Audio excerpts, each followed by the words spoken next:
take a look at our schedule for this school year. Hey homeschool friends, welcome back to my channel. So it's a rainy day here in July, which has made it cool off a bit where I'm living. So I thought I'd come outside and chit chat a bit because I'm doing a collaboration with a couple of my friends, Davene from Calm in the Chaos and Shauna from Homegrown Homeschool. And we're talking about our schedules and routines for the upcoming school year for 2024-2025. So I wanted to just come out and chit chat with you about what's been working for us.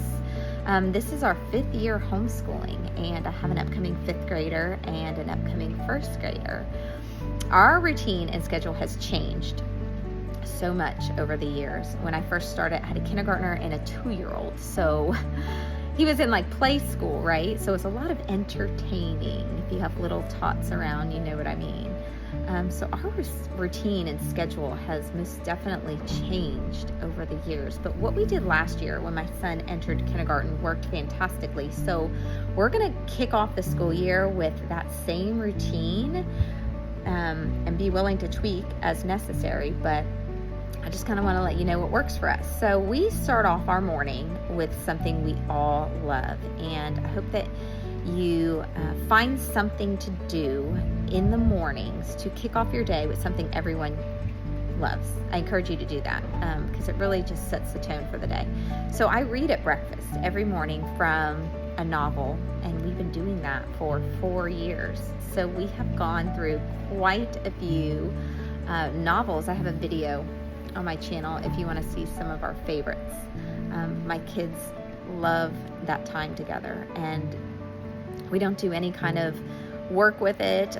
They just get to enjoy a story, and we talk about it, and we fall in love with books and characters, and it's been the most special time in our homeschool. So I encourage you to keep reading to your kids, even when they're reading independently. My 5th grader loves it, and you can read much higher level books than what they can read independently too, so they're exposed to some really good literature. Okay, so I'm going to try and stay on topic here. After breakfast, my kids go and do their morning chores and get dressed and brush their teeth and make their beds while I clean up the kitchen.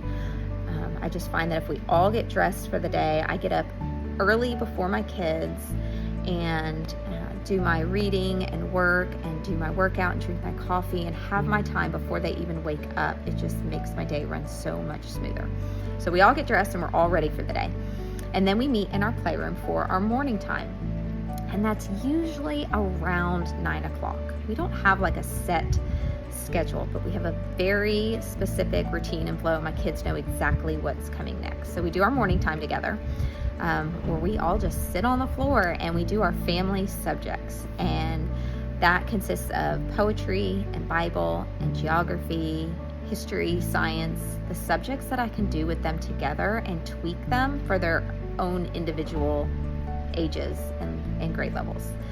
And that has worked really well for us. So I encourage you, if you have multiple children, find subjects that you can do together. It will save you a lot of time. And we usually sit together for about 30-45 minutes, just depending on what the lesson is and what we're doing that morning. After morning time, my oldest daughter, who's going into 5th grade, does her independent work, the subjects that she's able to do independently. She is a super strong reader, and so she's able to do most of her reading and her language arts independently. I explain her assignment to her, and she knows exactly what she's doing before she goes and takes off, and she's free to do those assignments anywhere in the house. She can go to the kitchen, or she can come out here. And since she's independent now on those subjects, it frees me up to work with my little guy on his language arts. So his reading and his writing and those things, he works with Mama during that time. And he sits with me maybe 20 minutes. That's about all he can sit. He's 6. And then he gets a break. He can go and play in his room, play Legos, listen to an audiobook, have a snack, because then big sister's coming to sit with me and go over her language arts. So we talk about what she's read. We go over her writing assignment for the day, her grammar, her cursive, her handwriting, and anything that she's done independently. And then she gets a break, and she can also go choose to have a snack or, let's do something in her room for a little bit. And then she works on her math. Her math is DVD based, and so she's able to also do that independently. And while she's doing her math, then my little guy comes back in and does his math lesson with me. And so we're all doing kind of the same subjects at the same time, but my daughter's able to work independently while I work with my son. And so his math lesson, I try to keep it no longer than that 20-minute time frame. And then he's finished. And then my daughter comes back in with her math, and we go over it, we check it. I answer any of her questions. If there's any reteaching necessary, we do that during that time. And then they are finished with their independent subjects. We are usually finished around 1 o'clock. So I would say we work for about 3 to 4 hours. They get breaks in there. I usually work straight through. And then our afternoons are free to do their extracurricular activities, or if we have a bigger activity like a science experiment or something like that from our morning time, sometimes we'll do that in the afternoons. I kind of keep like a wish list, I guess you could call it, going with activities that we can do in the afternoon, depending on how tired mama is. But that's pretty much how our flow goes. I find that if we just kind of keep a routine and not so much structured on time, it's much more relaxed and we're much more flexible. So I hope that's helpful.